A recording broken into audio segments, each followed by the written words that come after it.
My wife fell in love with someone else.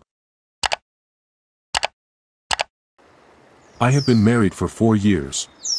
We have had our ups and downs like any other normal marriage, but we always came through, and I genuinely always felt like together we were invincible.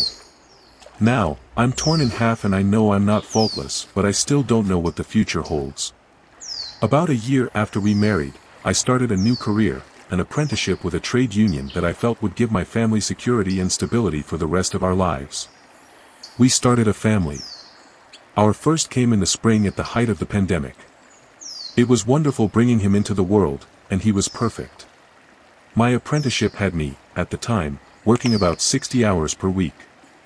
I knew this was a difficult time for my wife, but at least my income was enough that she could quit her full-time job to stay home and raise our boy. She had PPD, and things were rough.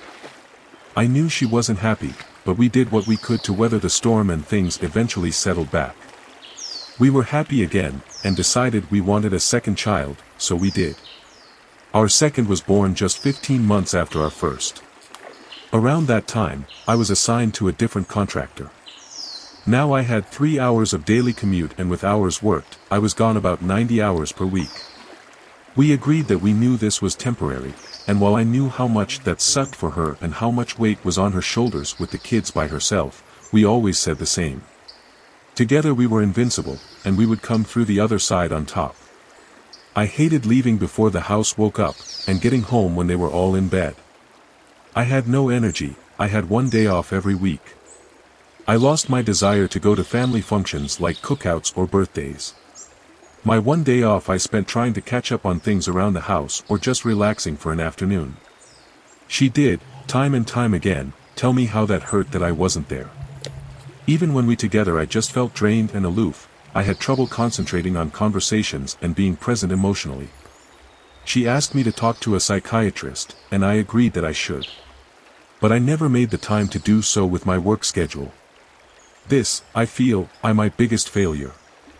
On the weekends after the kids would go to sleep, we would often play games online with some of our out-of-state mutual friends. They were my friends for years before my wife and I met, but she became friends with them all the same, and we shared those online interactions together. Then I got some good news, a sliver of light where I knew we could finally get back to some normalcy. I was offered a position locally, 40 hours per week and a 20-minute commute. This was in August of this year. I had a 2-week gap in between ending my current contract and starting the new job. My birthday landed on the Saturday before my new job started, and we decided to celebrate by inviting our mutual friends to join us in person. 5 of them drove from a neighboring state, and the 6th friend flew in from across the country. We will call him T for the remainder of this story. T couldn't afford the flight, but we wanted him to be there, so I pulled the money together and paid for his ticket. I picked him up from the airport, and it was a happy moment. He spent the day with us. We cooked our meal during the day, and the rest of the group arrives a few hours later. It was a great birthday with my wife and my friends. The night ended with us all drinking at our house, laughing and sharing stories and building memories. As the night went on, I went to bed. It was only 4 hours until I had to wake up to drive T back to the airport for his return flight.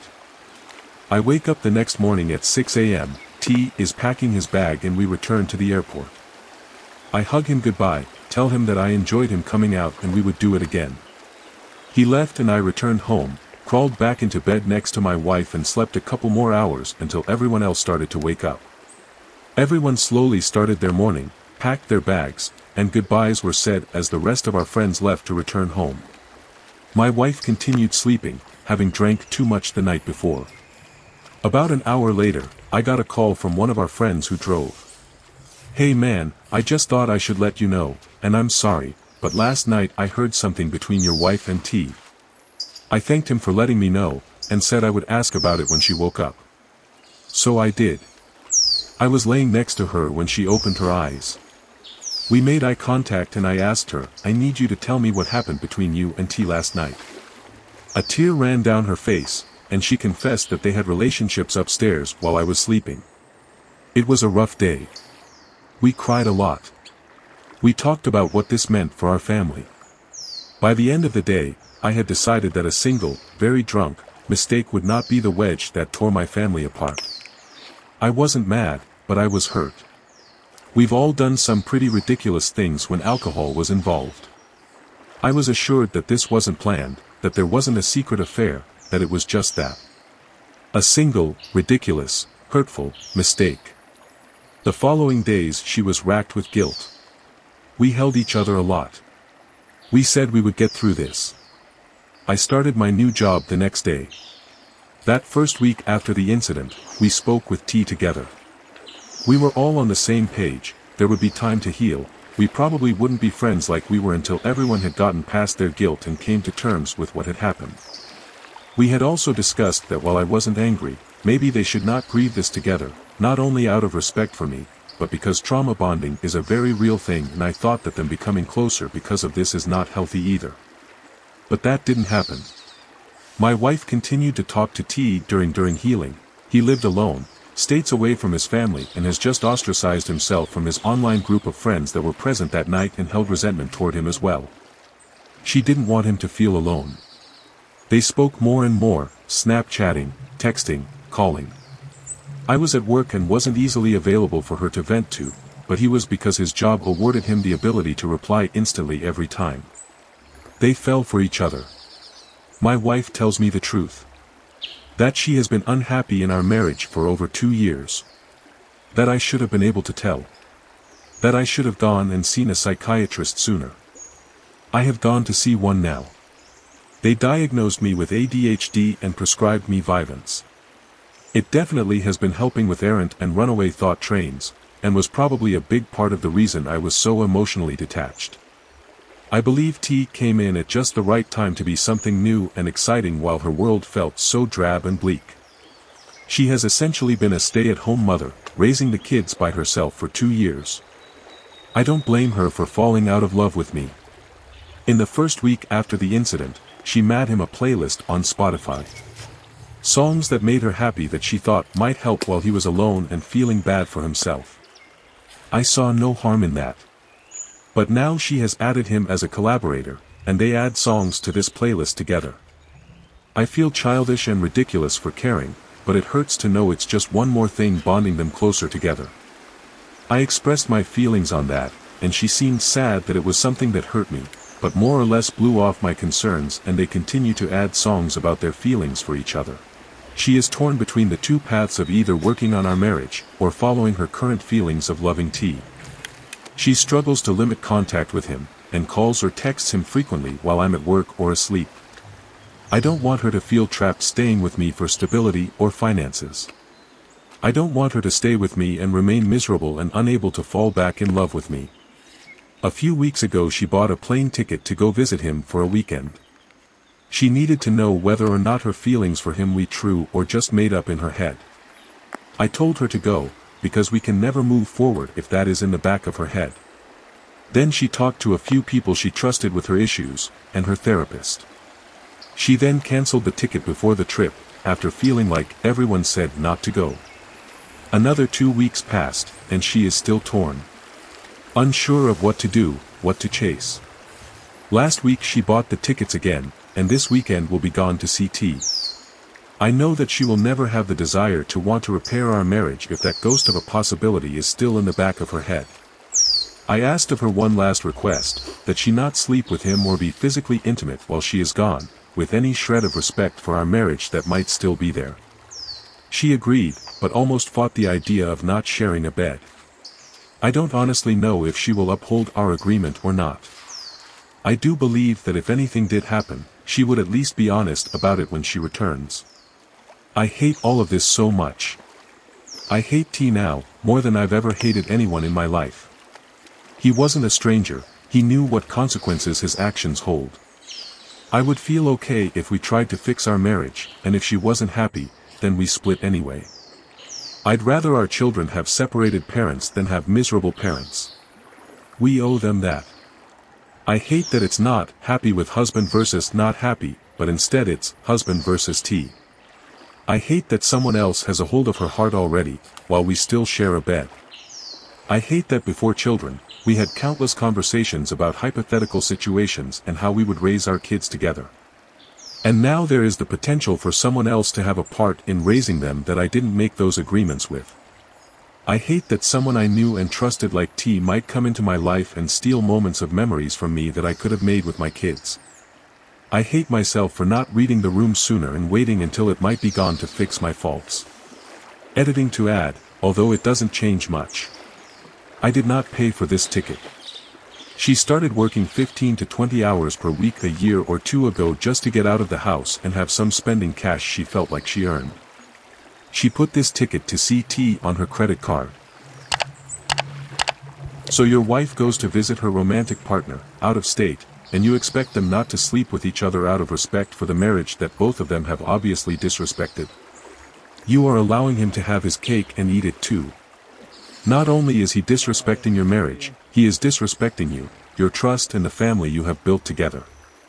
Contact a lawyer and at least discuss your options in the event of a divorce. Right now your wife is not your wife, she is your roommate at best. She clearly has passionate feelings for your friend and is in a second relationship.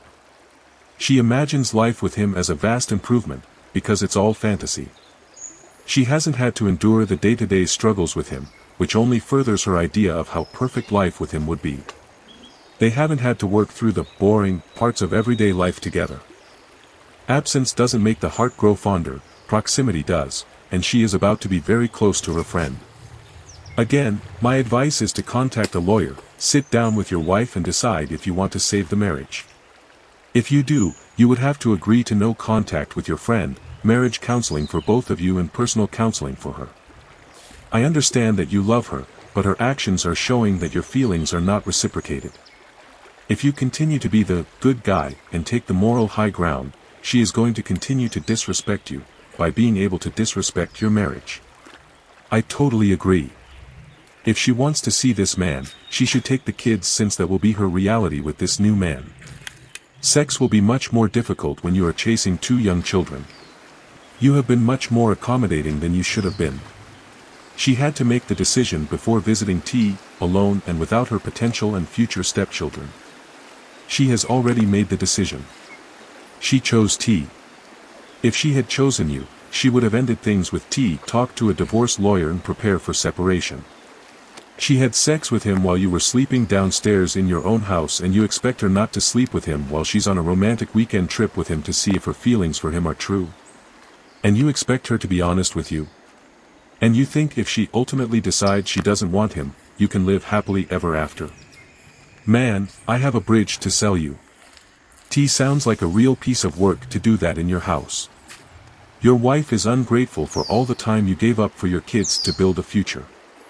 T is in no condition to have a wife and 2 kids to support, I'm sure. It's time for your wife to grow up and face reality. She has bitten the hand that feeds her. If she goes to see T, make sure she brings the kids, as that will be her reality with her new man, not a fling on the side. You are underestimating how much your wife has taken you for granted. Opie, I told her that too. I told her that a 48-hour snapshot into that life, without the stress of children present or even just relief from our current situation could very well paint a false positive. But I don't want to or can't force her to stay with me if she doesn't choose to do so herself. Bro. You need a dose of self-respect the size of the Grand Canyon. You weren't tired and exhausted from staying up every night playing Call of Duty, smoking and drinking. You weren't there because you were providing for your family.